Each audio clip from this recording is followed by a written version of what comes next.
Hello children आज की video में हम एक्सरसाइज 13.1 का सेकेंड क्वेश्चन समझेंगे। फर्स्ट क्वेश्चन और इस चैप्टर का इंट्रोडक्शन हम ऑलरेडी कर चुके हैं। So I request as you are watching the video please sit with your maths text book and rough copy. So साथ साथ में आप भी करते चलना। सो आपको बहुत अच्छे से एक बार में चीजें क्लियर भी हो जाएंगी और फाइनल प्रिपरेशन भी हो जाएगी। Okay, so let us read the question. Second question is, a mixture of paint is prepared by mixing 1 part of red pigments with 8 parts of base.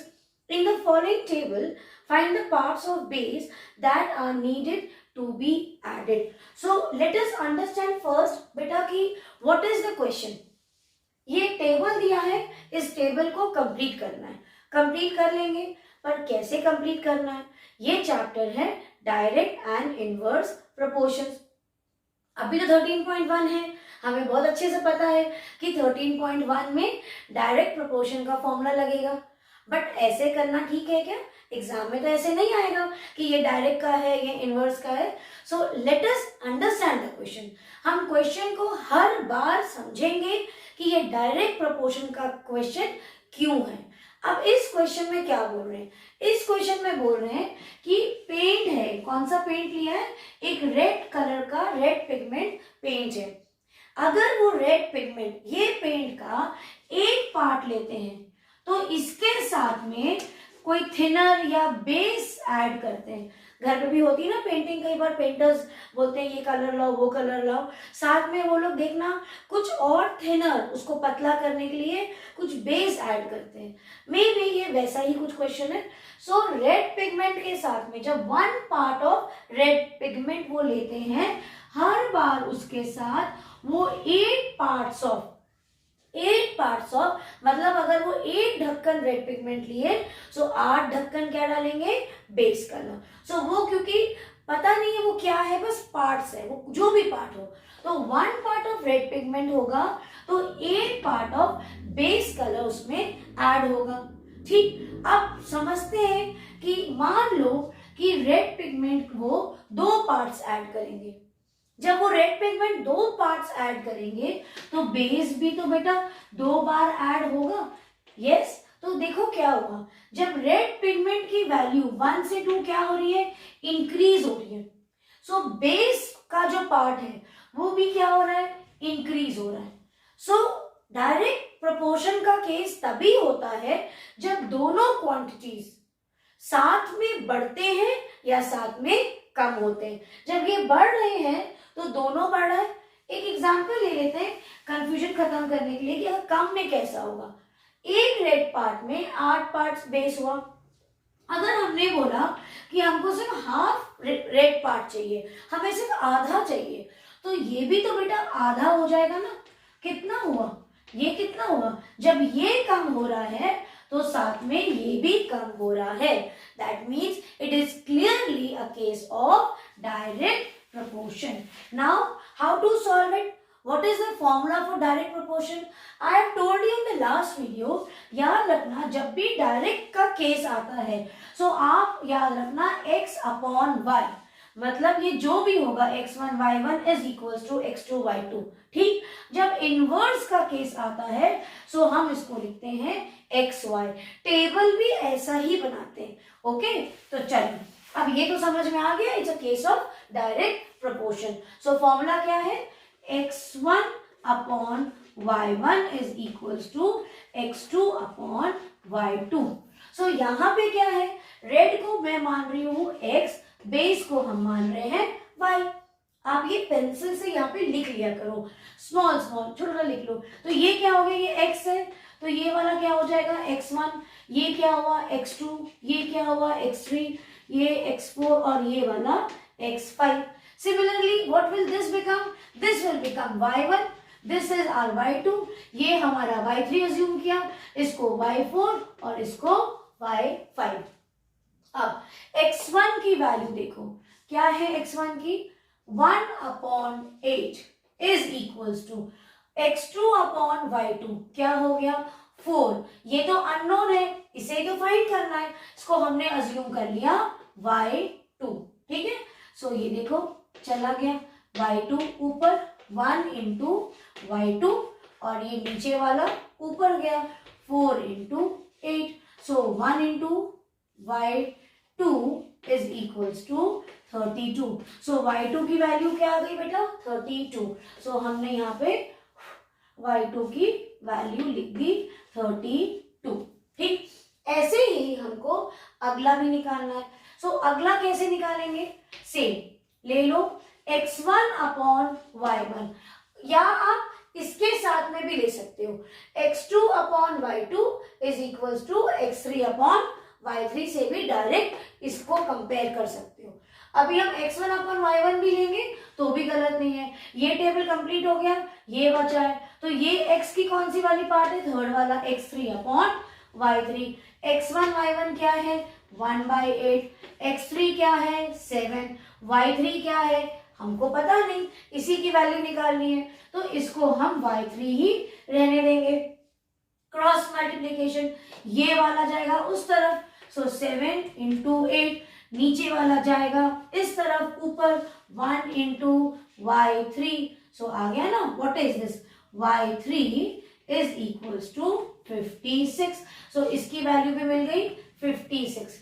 Simple है, आपको टेबल में सिर्फ x1 और y1 is equals to जो आपका next incomplete है उसका set आपको लिखना है। तो अब हमारे पास क्या बचा, x4 और x5 निकला। फिर से ले लो, मैं x1 अपॉन y1 से इक्वेट करूंगी, कौन सा अननोन टेबल है अभी, x4 अपॉन y4 का, तो वैल्यूज क्या है, ठीक आपको समझ में आया। वैल्यू क्या है बेटा यहाँ पे 1 upon 8 is equals to 12 upon, हमको y4 की वैल्यू निकालनी है, ये इधर चला जाएगा, y4 इंटू 1 क्या होगा, मैं डायरेक्टली लिख रही हूँ y4, और 8 और ये कहाँ जाएगा इधर, 8 12 96, सो y4 की वैल्यू क्या आ गई 96। इजी। अब क्या बचा, x5 अपॉन y5 बचा, इसको भी आप इक्वेट कर लो x1 अपॉन y1 से, सो ये 1/8 is equals to 20 upon y5 की वैल्यू नहीं पता है, यही निकालनी है, अभी के लिए इसको हम y5 मान लेते हैं, ये जाएगा इधर, so 1 into y5 is equals to 20 into 8, 1 into y5 is y5 and 8 2s are 16 10, so y5 की वैल्यू क्या आ गई 160। So see it is so easy, ये चैप्टर से इजी चैप्टर शायद 8th क्लास के सिलेबस में और कोई है ही नहीं। Simple formula x1 upon y1 is equals to x2 upon y2, या फिर x1 y1 is equals to x2 y2। अब अगर बहुत नंबर हो जाएंगे तो आपको पता चल गया कि आप x3 भी ले सकते हो, x4 भी, x5 भी, ऐसे करके सारे अननोन वैल्यूज को अपन निकाल सकते हैं। So please copy the solution, try it on your own and let me know if you still have any difficulty. Okay children, इसके नेक्स्ट में अब हम करेंगे थर्ड क्वेश्चन। बच्चे जो थर्ड क्वेश्चन है वो भी सेकेंड क्वेश्चन से रिलेटेड है। सेकेंड क्वेश्चन में रेड पिगमेंट और उसके पार्ट्स की बात हुई थी, ठीक है। अब इसी क्वेश्चन को आगे कंटिन्यू करके ये बोल रहे हैं कि in the above second question if one part of red pigment requires 75 ml of base, how much red pigment should be mix with 1800 ml of base. मतलब अगर एक पार्ट में वो कह रहे हैं कि 75 ml यूज हुआ तो कितने में 1800 ml यूज होगा। तो पहले फिर से टेबल बना लेते हैं, हमको क्या पता है, वो एक रेड पिगमेंट का पार्ट था हमारे पास और एक बेस का पार्ट था, ठीक। इसको हमने x लिया है, इसको हमने y लिया है। चलो अब क्या पूछा है, क्वेश्चन पढ़ो। ये बोल रहे हैं one part of red pigment, मतलब वन पार्ट, रेड पिगमेंट का वन पार्ट होगा तो 75 ml क्या होगा, बेस होगा। ये बोल रहे हैं कितना पार्ट रेड पिगमेंट का होगा जब आपको 1800 ml का पेंट लगेगा। सिंपल, डायरेक्ट प्रोपोर्शन में इसको फिर से अप्लाई करेंगे, क्योंकि देखिए वन पार्ट में 75 है, ठीक है, 1800 पार्ट में ये क्या होना चाहिए, ये भी तो बढ़ेगा ना। और ऑलरेडी हमको पता है, ये हमें पता हो या नहीं पता हो, ये क्वेश्चन रिलेटेड है सेकेंड क्वेश्चन से। सेकेंड क्वेश्चन में हमने देखा था कि ये सारी वैल्यूज x की अगर बढ़ती थी तो y की भी साथ में बढ़ती है, ठीक। तो ये क्वेश्चन जो है डायरेक्ट प्रोपोर्शन पे बेस्ड है। सो दोनों तरीके से हमको समझ में आ रहा है, डायरेक्ट प्रोपोर्शनल पे बेस्ड है। सो फॉर्मूला क्या होगा, x1 upon y1 is equals to x2 upon y2। ये तो हमारा x एंड y है। सो x वाले में ये क्या होगा, ये हमारा x1, ये हमारा अभी x दिया हुआ है तो इसको अपन अभी x2 में लिख लेती हूँ, ये अननोन है, ये आपको फाइंड करना है। और ये क्या है y1 और ये हो गया y2। अब x1 की वैल्यू क्या है बेटा, x1 की वैल्यू 1 है, y1 की वैल्यू क्या है 75, x2 की वैल्यू क्या दी हुई है x दी हुई है, y2 की वैल्यू क्या है 1800 ml। बस इसको सॉल्व कर लेते हैं। 1800 will go with 1 and 75, this is called as cross multiplication। 75 जाएगा x के साथ में, ये क्या बन गया 1800 is equals to 75 into x, ठीक। अब ये into x का मतलब क्या होगा, ट्रांसपोज में 1800 डिवाइडेड बाय 75 is x। क्यों, क्योंकि x और 75 के बीच में मल्टीप्लीकेशन का साइन है। ट्रांसपोजिशन का रूल है कि नंबर को जब आप ट्रांसफर करोगे तो उसका जो नंबर है उसका वो ऑपोजिट साइन लगेगा। नंबर तो चेंज नहीं हो सकता, फेस वैल्यू चेंज नहीं होगी, उसका साइन चेंज होगा। Multiply becomes divide, divide becomes multiply. Solve करें, 5 1 जा 5 5 जा 5 3 जा 15 5 6 जा 0।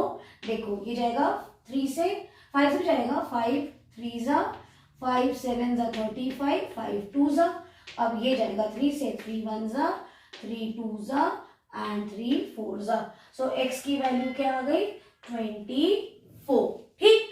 सो देखो 1 पार्ट में 75 ml लगा, सो 24 पार्ट्स में 1800 ml लगेगा। तो देखो 1 से वो क्या, यहां से यहाँ क्या हो रहा है, बढ़ रहा है ना, तो यहां से यहाँ का आंसर भी क्या आया, बढ़ा हुआ आया। अगर ये कम आता तो हमने कोई इसमें एरर होता, कुछ गलती की होती।